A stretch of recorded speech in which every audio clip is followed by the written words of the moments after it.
Okay, welcome everyone to the Fireside Chat, why processing your layoff leads to more offers. Today we're going to be talking about how emotional closure creates clearer interviews and stronger offers, and I'm so thrilled to be joined by Steve Jaffe, award-winning author, I should say. Steve Jaffe is the author of The Layoff Journey, From Dismissal to Discovery, Navigating the Stages of Grief After Job Loss, and a 4-time layoff survivor who helps professionals navigate the emotional and professional aftermath of job loss with clarity, resilience, and confidence. After experiencing multiple layoffs, Steve transformed his own hard-won recovery into a practical, compassionate roadmap that reframes job loss through the stages of grief, emphasizing healing before hustling and recovery before resume writing. With a 25-year background in advertising and marketing, including work on the iconic What Happens in Vegas Stays in Vegas ad campaign, he blends real-world insight, personal storytelling, and actionable guidance to help readers build confidence, redefine success, and move forward on their own terms.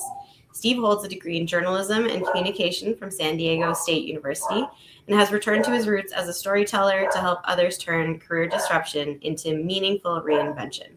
So thank you so much for joining us, Steve. Thanks for having me. I appreciate it. Thanks for the introduction. Yeah, I'm really excited to get into it. I mean, we connected because I received your book, and as soon as I read through it, I just fell in love with the way that you wrote it, with humor as well as deep insights from your own experience. And I've shared it with many clients to date. There's notes in all the margins here, and I think that you've done a really good job of kind of hitting the nail on the head, in that there aren't a lot of books like this that focus on not just, okay, you've been laid off, how do we do the tactical part of it, but what's happening underneath it all. And so that's what we're really going to be talking about today. That's the foundation for all of the rest of your job search, right? Yeah, absolutely. I think what I found after I was laid off for 4 times, all of the books jump right into update your resume. Here's how you go on job interviews. Here's how you network. And what I experienced after my layoffs was an immense amount of grief. I felt a lot of those 7 stages of grief that you typically will experience in any life traumatic or life event, any life loss. And there was nothing that addressed that for people. And that's what I felt like I was needing. And I thought, gosh, I wish there was something that you could turn to that would put this into context and, help you feel like you're not alone, and give you like a practical guide to manage through it so that you could then update your resume and go on job interviews and be successful. Because I think the risk is, if you don't process this grief in a healthy way, it's going to show up when you're on those job interviews. And if you do land that next job, it's going to show up in that next job. So it's about setting yourself up for success in a way that you process the grief of a layoff in a healthy way so you can move on and move forward. Absolutely. I think too that we're so individualized in our grief these days. Like, there isn't really communities for people to share their grief as often, particularly around layoffs, because people are like, this doesn't classify as grief in the traditional sense. But I think that we're all starting to get a new sense of what grief means, particularly after COVID, but just sort of in general. There's a lot of life transitions happening, and it doesn't have to be defined by a loss of life. There's a lot of other losses that we also grieve. And so I really appreciate you bringing your perspective into this. Thank you. Yeah. And I just want to say, for everybody who's joining us, if you want to share in the comments where you're joining us from, we'd love to get to know some people who are here with us today. The question that I'd like to start off with is one of my favorite quotes from the book. And it's very fitting because you do have the What Happens in Vegas Stays in Vegas in your background. But So the quote is, just like Vegas, a layoff will magnify whatever problem you already have. I found this to be true. I went through a restructuring when I started my coaching business, actually. And I found that to be very true for myself. Why do you think it's so important for people to be aware of this? Yeah. So I lived in Vegas for 10 years, and I sort of approached it as one big long weekend. Some people, they could barely handle 3 days in Vegas. I was there for 10 years, and let me tell you, Vegas will expose any vice. I think, in fact, the entire concept of Vegas has been purposefully designed to take whatever vice you have and exploit it to their advantage. And similarly, I think layoffs will amplify any vulnerability that you have. Layoffs can be the match that lights the fire of, let's say, depression, loss of self-esteem, health issues, anger, much more. Personally speaking, depression is one of the 7 stages of grief. And after several of my layoffs, I found that, I was depressed. There's a lot of loss with a layoff. And, you have every reason to be depressed, but there's like kind of a healthy level of depression. And then there's like a borderline dangerous version of depression. But whatever it may be, a layoff will expose sort of your pre-existing condition to, maybe it's anger, maybe it's depression, maybe there are pre-existing health conditions that can get magnified and amplified after a layoff if you don't take care of yourself. So layoffs, even for someone that's very like kind of quote unquote normal, although I don't know what that is, like, a healthy person with healthy coping mechanisms and healthy coping skills will still be challenged after a layoff. For those of us that maybe don't have healthy coping skills or healthy coping mechanisms, it can magnify them. Absolutely. And it's sort of, it makes me think of, I have a 4-year-old son, and through pregnancy, now they're encouraging the loved ones of the people who have gone through a pregnancy to keep an eye out for signs of postpartum depression. And so I kind of think of this in that way of, if we can talk about it more broadly and to signal to friends and family that maybe this is a thing that can happen to people following a layoff, people will be more open to seeing it and will be able to identify it and be able to take steps to address it, as opposed to just, no, I'm fine, let's just, push that away as much as we can until it becomes a crisis. Yeah.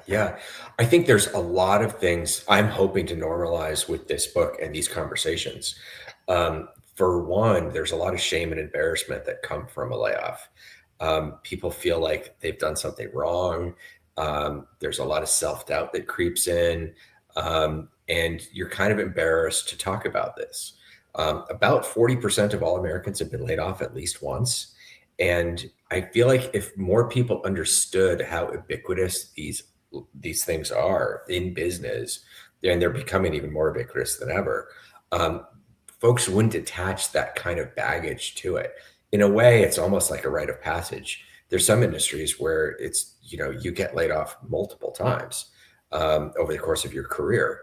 And I would love it if people could see through the experience, not in a way where they feel somewhat like guilty or ashamed, but if they do begin to talk about it and they feel comfortable sharing the experience with others, they'll probably find that other people that they know have also been through a layoff, and that then becomes your support network.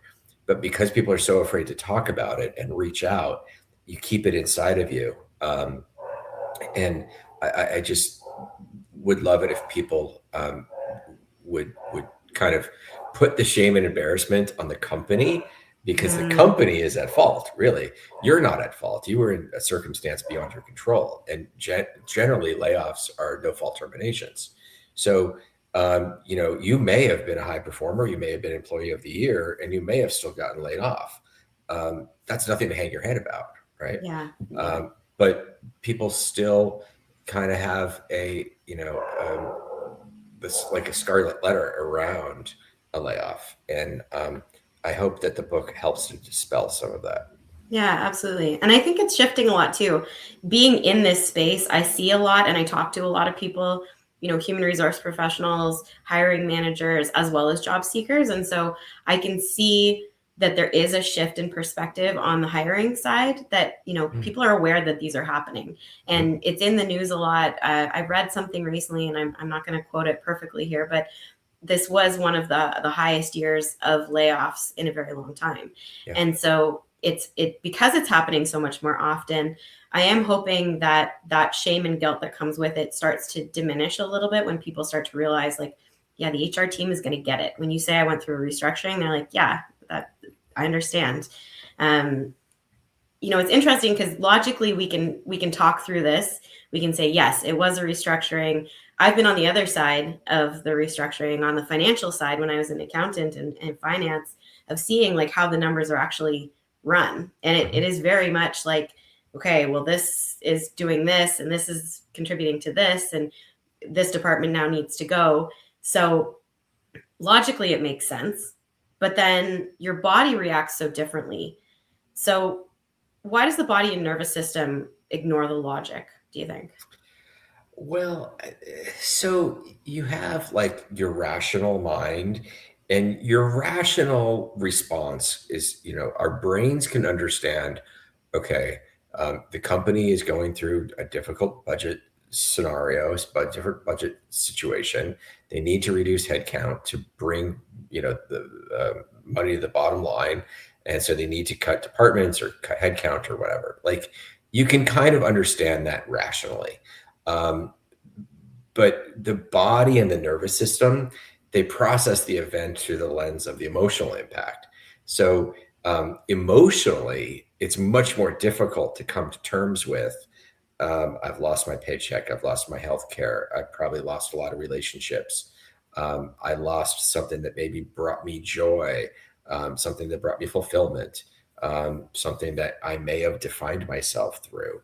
Like, those are losses that are really difficult to rationalize. Like, you hold that kind of in a different place in your body, so you have like the rational and the emotional, and it's really easy to, understand something from a rational perspective. But that emotional impact is the hard thing. Especially, like I said, if you're a high performer, you may have just had a positive performance review and were still laid off. So that in and of itself is completely irrational in how we've come to understand how work is supposed to function from a meritocracy standpoint. So even if you can like get a rational sense of this, there are things that can be irrational. Like I mentioned, I saw a person win Employee of the Year in January and they got laid off in June. That's completely irrational. Yeah, it seems like, how could this possibly happen? Right. Yeah. And one of the things I write about in the book is the myth of meritocracy, which is you could be the hardest working person, you could be a high performer, and you could still get laid off. That in and of itself doesn't protect you in this market. And that's a really difficult concept for people, that kind of hangs someone up where they think that they would be insulated by way of like this idea of a meritocracy in the workplace. And I think that myth is just being shattered right now. Yeah, absolutely. And that example that you gave of being Employee of the Year and then of being laid off 6 months later, I can imagine that disconnect of feeling so proud of the work that you've done and then feeling like, was that all true? Was that even real? I'm sure that would probably shake a lot of people internally to their core. Yeah. Now, you're very direct that processing a layoff takes more than just journaling or taking an art class. For people who are not as excited about this emotional work, which can sometimes feel heavier or a little bit more difficult, what does practical processing actually look like? And is it as scary as it sounds? It's simply giving yourself the space to feel what you're feeling, giving yourself the permission to feel in what you're feeling. It's intentional work, acknowledging the emotional impact of a layoff so that it doesn't distort your confidence, your decisions, or ultimately your career story. This is part of this idea that this baggage that you can carry of your layoff can start to seep into other areas of your life, including your job search. So, ultimately a layoff is a professional event with emotional consequences. And when the grief goes unaddressed, it can leak into interviews, networking, negotiations. So the processing doesn't delay your next chapter. It prevents your last one from hijacking it. And I think that's what's important for people to understand. There's so much, like, in the media and social media around like the hustle and getting right back into it and jumping right back in. But I encourage people to take a pause and give themselves some space to process this in a way that acknowledges this is a traumatic life event. I put this up there on like the Mount Rushmore of traumatic events, whether it's a divorce, the death of a loved one. A layoff is a very traumatic event that will shake you to your core, that needs some time to address and heal from. Absolutely. And I find too that a lot of times people think that they need to like stop all other activities and only process. But I think too the processing happens over time. So I think that like generally when I'm working with my clients, we sort of take the first month to kind of help them to reset, figure out the stories that they've been telling themselves, talk a little bit more about some of the grief that they are carrying, and dig into, how how that's showing up for them. But then it doesn't really stop there. Like you do that work and then you can get started into doing resumes and doing some networking and things like that once your confidence has a foundation to stand on. But it continues to come up. Like when people are preparing for a networking chat, it's still that inner critic is like, what do you have to offer this person? Why should they talk to you? Or in the interview, what is the value that I have to offer for this company? And that can be something that continuously happens throughout your job search. So it's not just going to be like you process it for a month and then it's done. It will be continuous tweaking. Yeah, absolutely. Processing the grief will take time. I think a month is a great start. And anecdotally, the first layoff that I went through, it took me some time. It took me almost 2 years to fully process. By the time I hit my last layoff, my fourth layoff, I had processed that in just a matter of months. And what I like to think is that my book will help people process the layoff quicker so that they don't process their grief of their layoff in years, that they can get through it maybe in a matter of months if they follow kind of the roadmap and the practical guide that I outlined.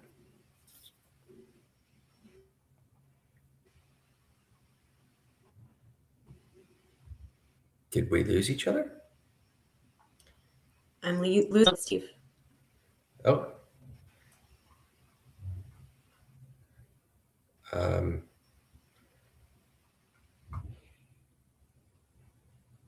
hmm.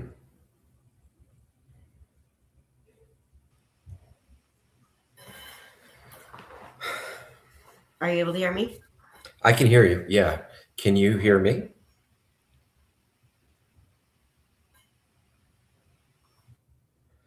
This has never happened to me on one of these before.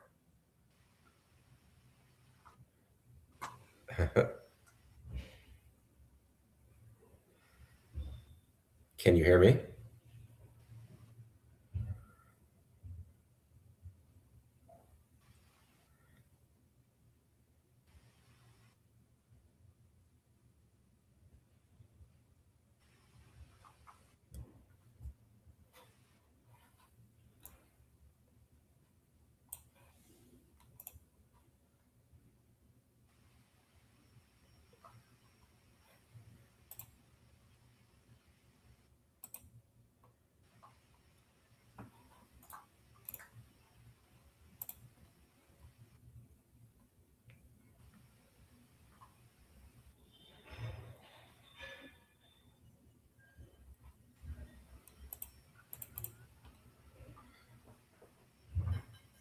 I can see you.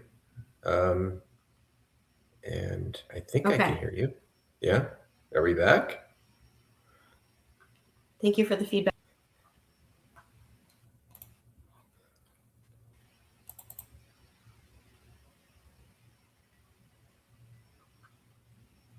Okay, I think we might be back.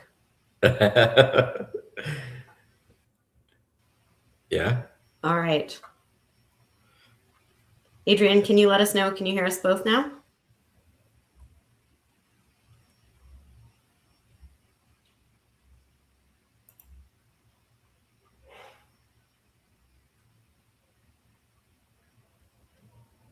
Good old technology.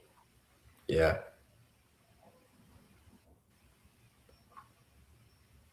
Okay. I think we're okay. Yeah. Let's keep going. Okay. I can see you and hear you okay. How about me? Can you see and hear me okay? Perfect. I can see you and hear you okay now too. Okay, great. Yes.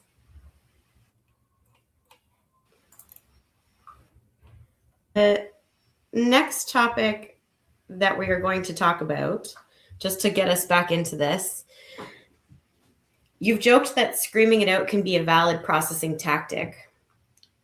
You know, we've kind of talked about this up to this point, but why does getting the body involved help so much in releasing anger and stress? Oh my goodness. You have to have an outlet to process your emotions. Um, Personally, I think like getting out and exercising is incredibly helpful. And it's been shown to increase your like emotional resilience to stress. I think one of the reasons is because there's a natural release of norepinephrine, dopamine, serotonin, and those are the best ways to combat anxiety, depression, anger, all of which manifest after a layoff and are part of the 7 stages of grief. So, it's a great way to like hijack your body's chemical reaction to the things that you're going through.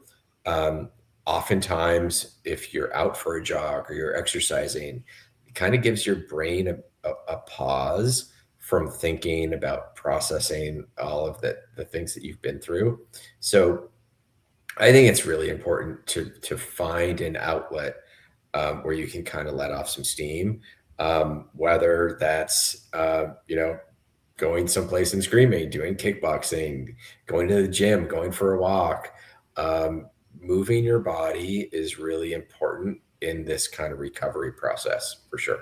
Yeah, that makes total sense. And it kind of, you write that work often quietly replaces hobbies, relationships, identities. And so I would say that fitness and taking care of our body is probably part of that too. I often talk with clients about how this is an opportunity in a lot of ways when you have space to get back to some of that. Where do you see that these identity gaps tend to sort of show up first for people after they've been laid off? Well, I think people find that maybe they don't know who they are without their job title. It's easy to let your business card become your identity. And, without work, how do you define yourself? What becomes your process for defining your self-worth? You may not have friends outside of work. Your social life may revolve around what you do after work, and the same people that you work with, you go out with socially after work. It's kind of where work and jobs start to replace like our lives, and work becomes our definition of who we are.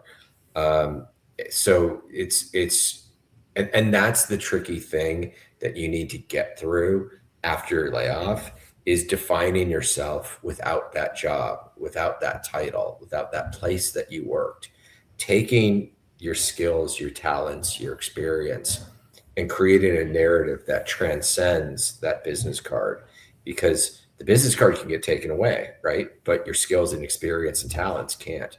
You own those, and those are transferable wherever you go. And it's creating that narrative that transcends and becomes less about where you worked and more about what you did and what you achieved. Mm-hmm. I think too, I do a lot of work with networking, and one of the common questions that people ask when they first meet someone, whether it's a specific networking event or even just a social gathering, what do you do? And so that becomes a big part of our identity because we're so often prompted to think about that. And so even when I think about networking now, my perspective has changed to asking people, different types of questions than what do you do? Mhm. What keeps you busy on the Mhm. weekends? What fills your days? Can be some other options for when you are meeting with people. But it is very difficult to separate yourself from that Right. identity. Right. Yeah. It's so easy. Somebody says, "What do you do?" And a lot of people will say, "Oh, I'm a vice president of marketing for Ford Motor Company," right? Um, but what you do is so much more than that. Mm, You could say, "I have 25 years of marketing experience in the automotive industry," right? And that transcends where you work and what your title is, and now becomes something that you could say in a job interview. If somebody says, "Well, tell me about yourself," you may not even need to mention where you work, right? You could just mention all of your skills and your talents that you bring wherever you go. I love that. That is an aha moment for me. I think that going into networking chats at this stage, you're absolutely right. And that, for a lot of people, there is a sense of pride of saying a company that is well known, to be able to kind of say, yes, this, who I am based on where I work. But Right. I love the idea of sharing the impact and sharing the experiences that you've had. That just adds a whole nother layer to that connection with the other person, even because you're not just talking about, here's my prestige, here's the actual stuff that I do. Right. Right. Right. Yeah, that's cool. I like that a lot. So from your experience, how can you tell when someone hasn't fully processed their layoff, even if everything on their resume and their LinkedIn looks great? Oh gosh, the you can see there's no closure. You can see that maybe they're stuck in the denial phase. Maybe there's still a lot of like passionate anger about what happened and what they went through. Um, Maybe they're still blaming themselves and they're asking themselves, what could I have done differently? Maybe I made a mistake. Maybe I'm at fault here, right? Like there's still that struggle that they're fighting within themselves. Maybe they're exhibiting signs of depression, more so than they normally would. Um, those are all some of the emotional responses that can linger if you don't address and process them. That will manifest in ways throughout your life. Um, Somebody who has closure and has moved through their layoff, it would be much easier for them to say, you know, uh, I'm a marketing executive with 25 years of experience in the automotive industry. Right. If you're still carrying the weight of a lot of that, you're going to, there's a white elephant in the room of like what your last job was and what you did and how your separation was handled. Mm, yeah, that's really interesting.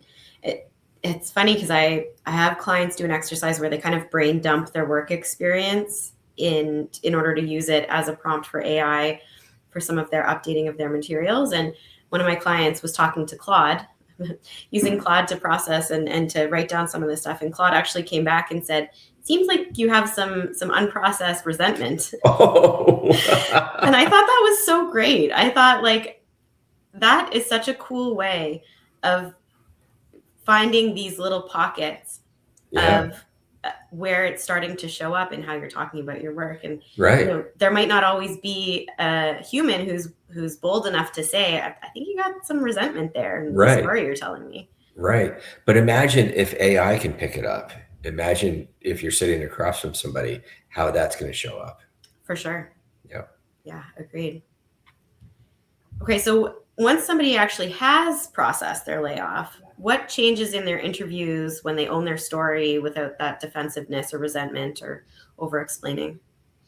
Yeah, I think they're able to create that narrative that you don't linger on the experience or what happened. You're not looking backward. You're looking forward. Ultimately, when you come through this, that I've mentioned the 7 stages of grief. The last few of them are like a turning the corner and kind of seeing the light at the end of the tunnel, and using it as a way of finding some resilience and some recovery.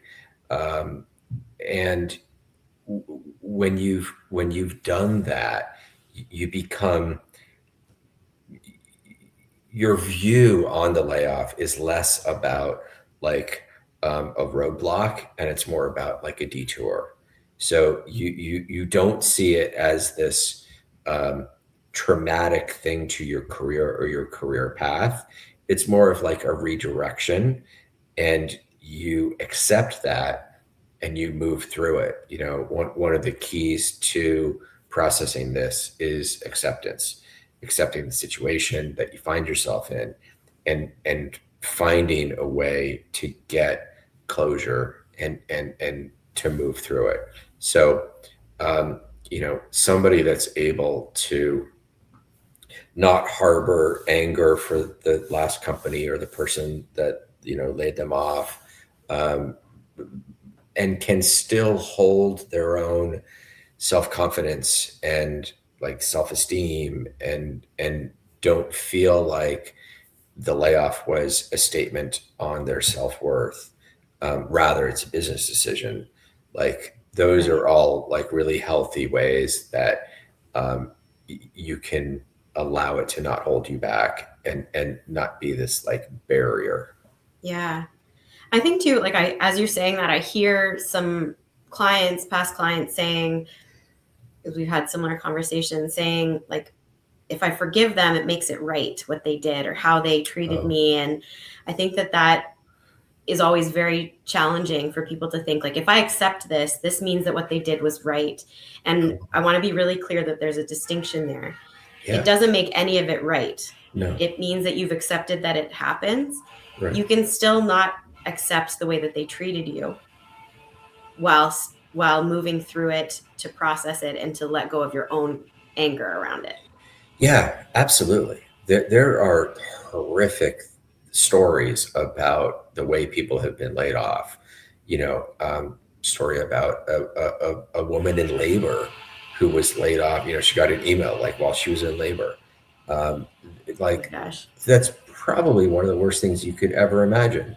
Yeah. Would she ever forgive them? I doubt it, right? And that's okay.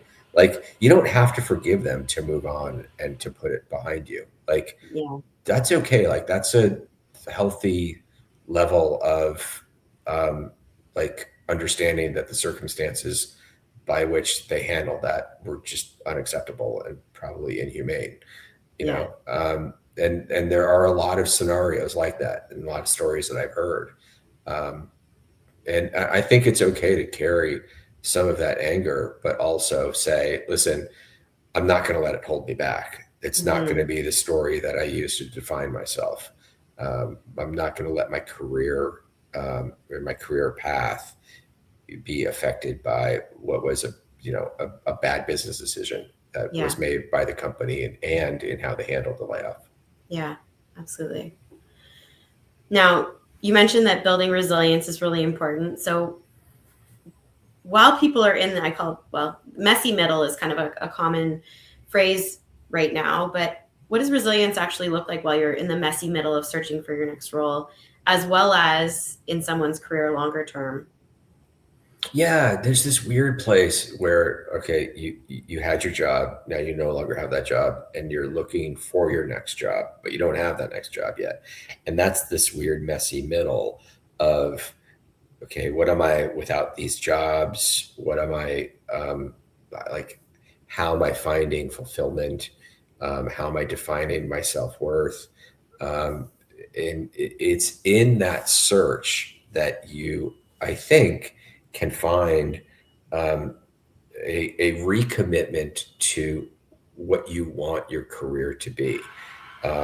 There's an opportunity for maybe a pivot, maybe some reskilling, some upskilling, finding what's transferable and creating a narrative around your transferable skills. So it's a period where you'll also be severely tested. So you had this grief from this layoff, right? Now you're applying to new jobs, and you're probably applying, to hundreds. You're probably not getting a lot of feedback or responses. Probably getting some AI responses. You may get an interview and then get ghosted. You may get told you're perfect for the job and then you never hear back, right? And that's going to create all of this additional level of grief that you're going to have to manage, which is all the more reason to kind of resolve some of this around the layoff, create some healthy coping practices that will then help you in the job search and dealing with all of the grief that's about to come from getting rejected 500 times before you land your next job. So it's a difficult period. That window of time will test anyone in any way imaginable. So yeah, it's kind of crazy. You have to go through this somewhat of a rejection or what feels like a rejection when you've been laid off. And then you have to put yourself into a super vulnerable situation where you have to go and get rejected over and over again by basically a robot, which can just absolutely break you down. And so that resilience is so important. And so some of the things that you had mentioned with the healthy coping skills and the movement and, getting your body involved definitely helps. It's interesting too, because you mentioned maybe pivoting or, looking at work differently. And a lot of people do seem to have a new worldview. Their paradigms shift after a layoff and they're like, okay, work isn't what I thought it was before. Now I have this new worldview that I'm going into my next role with. It's like the blinders have been taken off in some ways. So how do people who have been laid off and who have processed their layoff tend to rebuild their careers and their lives maybe a little bit differently? And maybe how have you done that? Yeah, I think in this time, it's an opportunity to look and see what brings you joy, what fulfills you. Maybe you really didn't like your career or your career path. Maybe it was turning into a dead end because competition or technology was starting to eliminate your career path or your industry. And you're kind of forced to pivot regardless. So in a way, it can be a little bit of like a get out of jail free card to say, okay, was I happy doing what I was doing? What could I be doing that might bring me more joy, that might bring me more fulfillment? And maybe it's an opportunity to kind of merge those. Oftentimes, a job is a paycheck and it's important to just get that paycheck coming back in again. So you may not have the opportunity to do some of this, but if you can, and you find that, like for myself, I was kind of a marketing generalist, and those positions were being eliminated, and there was a whole new category of product marketing managers in the SaaS industry that were popping up left and right, and I was seeing those all over my LinkedIn feed. So I found a way to take my marketing generalist skills and create a narrative that somebody could see that they were transferable. And I was able to make that jump into product marketing where there were a ton of openings. So I kind of think about it in terms of like skating to where the puck is going, following the industry trends, following, in some instances, your layoff may be indicative of what's happening throughout your career, throughout your industry, and trying to stay in that career is just going to set you up for another layoff because there's so much contraction happening. So it's important, I think. One of the things I talk about is like a learning and growth mindset, being open to change, not getting too locked into what you've been doing, and being flexible enough to finding new areas of opportunity. I think that is amazing and definitely relevant for right now. I think a lot of industries are transitioning, a lot of roles are transitioning with the introduction of AI. And so being able to adapt and see your transferable skills, I think that's one of the reasons too why processing is so important. It's really hard to get outside of your box if you're still feeling so connected to your old job. And you need to, in order to see the opportunities that are available to you, you need to push past that. And there are so many opportunities. And transferable skills are funny because it just sounds like a word a lot of times. Like, what does that even really mean? But it means, how do you use the skills that you've had in the past, that you've used in your past role, to help another company in some different capacity? And so if you can focus on how you are as a human and coming back to your joy and coming back to who you are.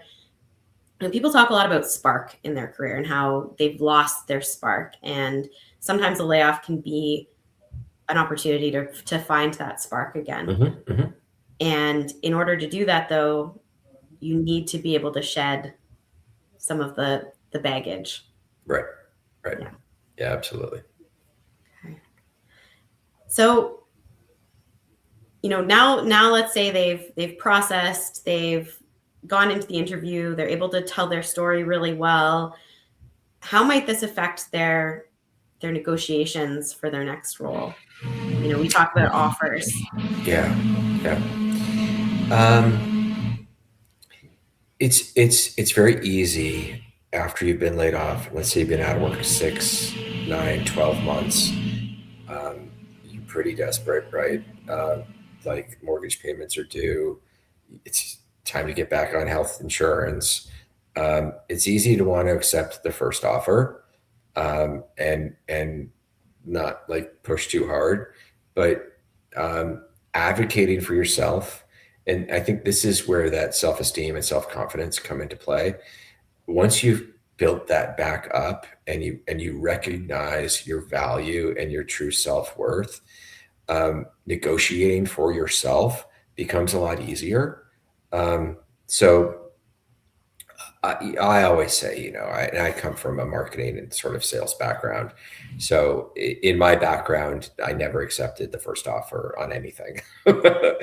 And a lot of places, they expect you to negotiate and push back. I think the market has changed a little bit where the employers have a little bit more leverage than the job seeker. But it's important not only in your rehiring at your new company to negotiate, but I talk in my book about negotiating your severance and tactics and ways to go about making sure that in your severance agreement, you're fairly treated and you're advocating for yourself there too. So it goes both ways.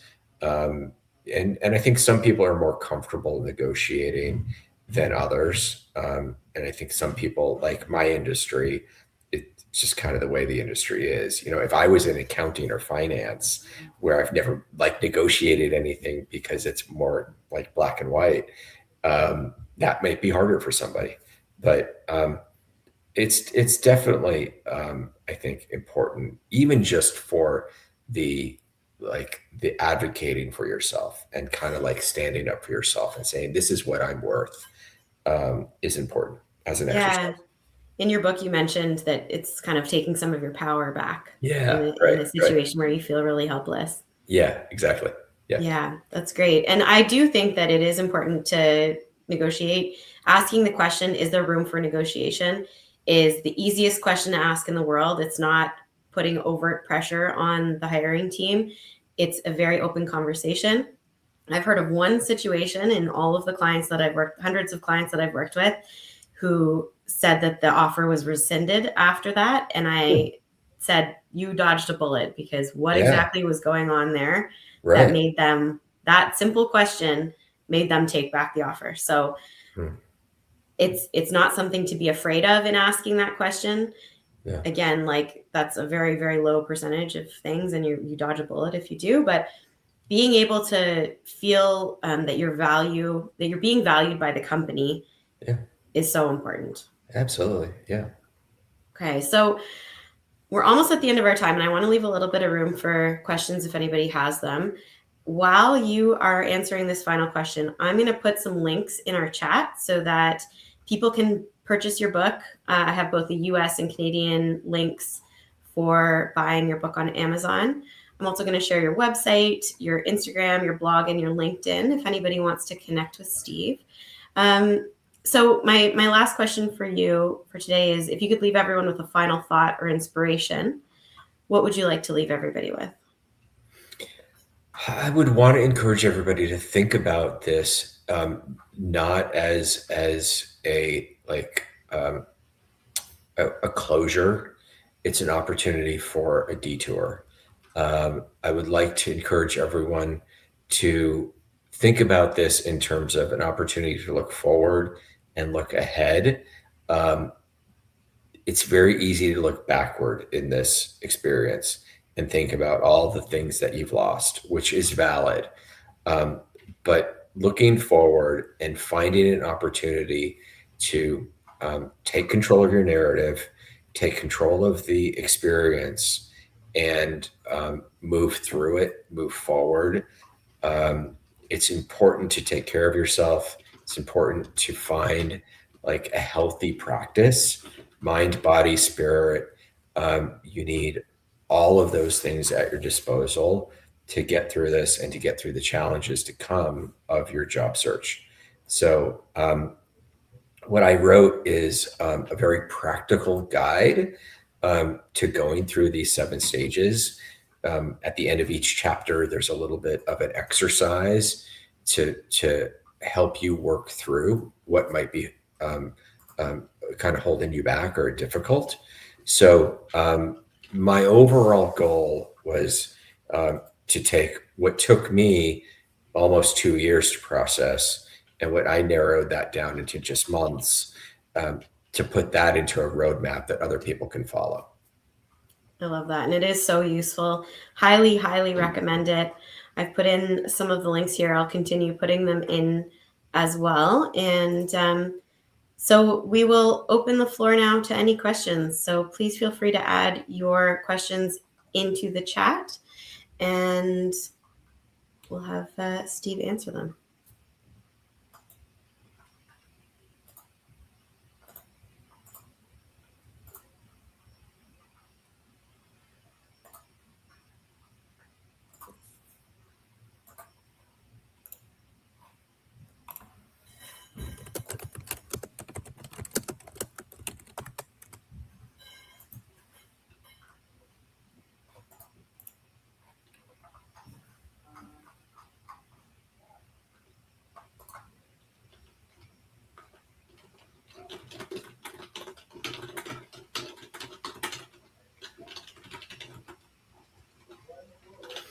I'm happy the internet recovered and we were able to continue this.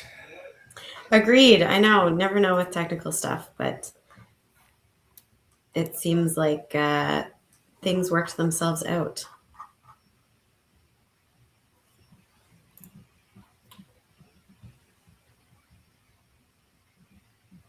Hey, Steve, I have a question, because I went through my own, it's funny because I was a contractor at the time, but it was a restructuring. The coaching program was taken off in terms of what we were doing at the time. And so they had given me a week's notice, which was like pretty challenging.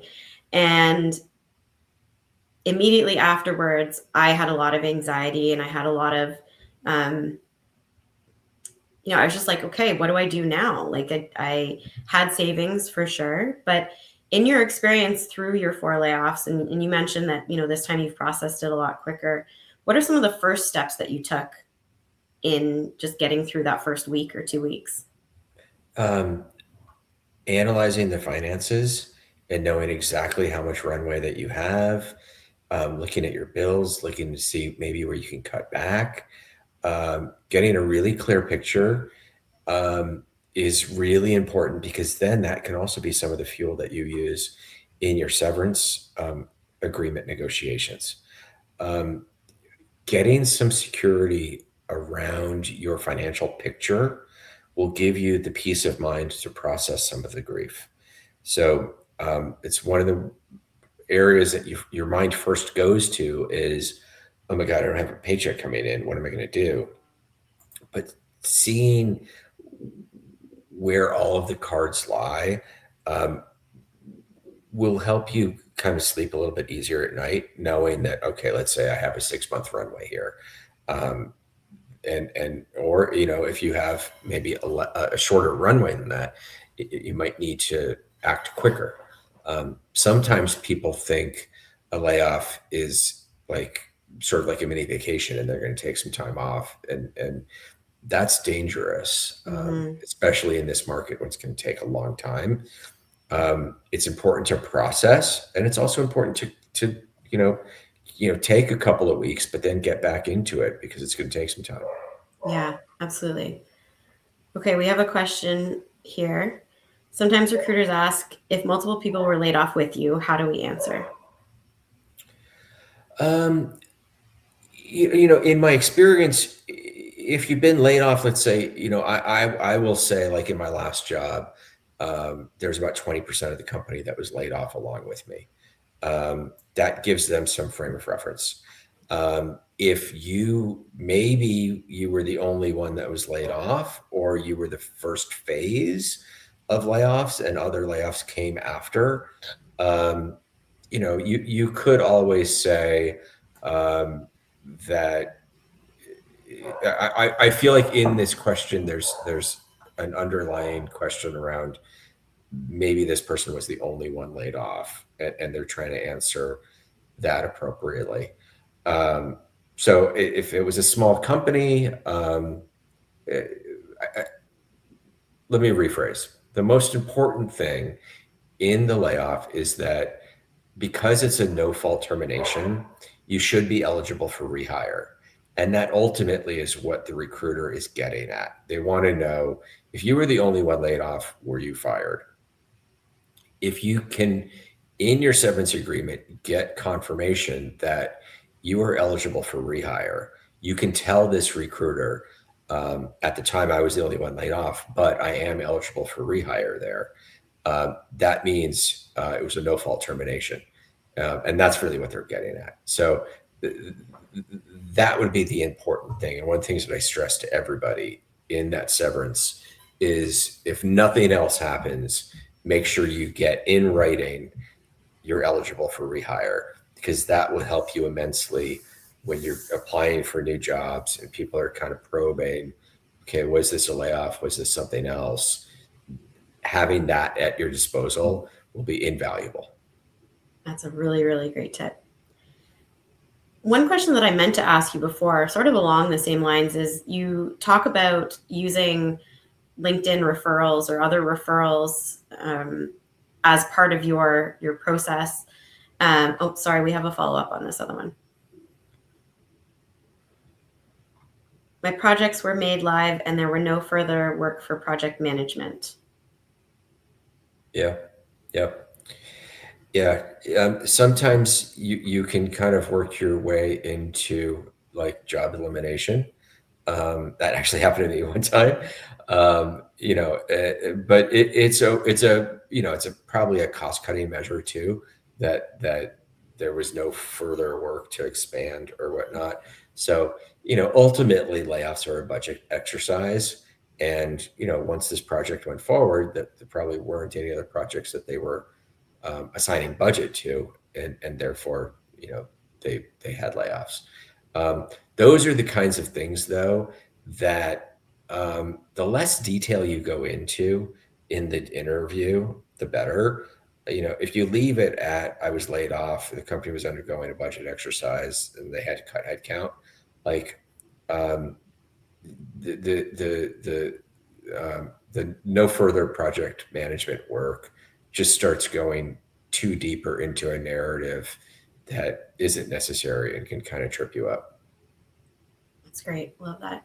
And thank you, 𝗖cie, for your questions and the additional context. So yeah, just talking about the LinkedIn references or having some referrals from people that you worked with, how does that help you in your journey to kind of bring back your confidence? Oh my gosh. A lot of times those people will tell you, I really enjoyed working with you. I thought you were really smart. I'm surprised they laid you off. Those kinds of ego boosts are always helpful. There is a hidden job market of resume or jobs that never make it onto job postings or job boards. your network and your network connections are going to be how you can access that hidden job market. About 25% of my jobs came from jobs that were never even posted. They didn't even have job descriptions written, but I only found out about them because of people that I knew. And I've heard that hidden job market is up around like 50% or higher. In this job market where there are hundreds, maybe thousands of applicants per job, and ATS is screening your resume and all of the other AI filters, it's impossible to get at the top of that inbox. The way you're going to do it is through who you know and your contacts, your references, and networks. That's the only way to rise to the top in this job market. Absolutely. And it just, as you said, it does give you that little ego boost as well as some validation. Mm-hmm. I always recommend that if you have a chance, not everybody does, but if you have a chance, reach out to your manager and ask for your most recent performance review as proof that you can take with you and even just have in your back pocket to help you to give you that confidence. Mm-hmm. And I agree. I've heard stats up around 75% of mm-hmm. jobs are found through the hidden job market. Mm-hmm. So any way that you can get in front of a human, that's ultimately the goal of the job search, right? If you can get in front of another human and be able to talk about your work in a way that even with less pressure than in an interview, that's going to give you a big benefit. Yeah, absolutely. Okay, well, thank you so much for being here today, Steve. I really appreciate you sharing your knowledge and your insights with us in this chat. I am looking forward to collaborating with you again in the future. For some reason, I'm sure, we have so much overlap that it would be great to continue doing things like this. But I really want to thank you for your time and your insights. Thank you for having me. And I would love to collaborate with you in the future. Really, really appreciate the conversation. Appreciate just kind of how genuine and all of the work that you're doing is really, really wonderful. And thank you for the feedback on the book too. I appreciate it. Thank you. Yeah, it's my pleasure. Okay, well, everybody, thank you for joining us. And if you do want to buy Steve's book, the link is in the chat. I'm also going to add my consultation link if you did want to discuss how I can support you in your job transition.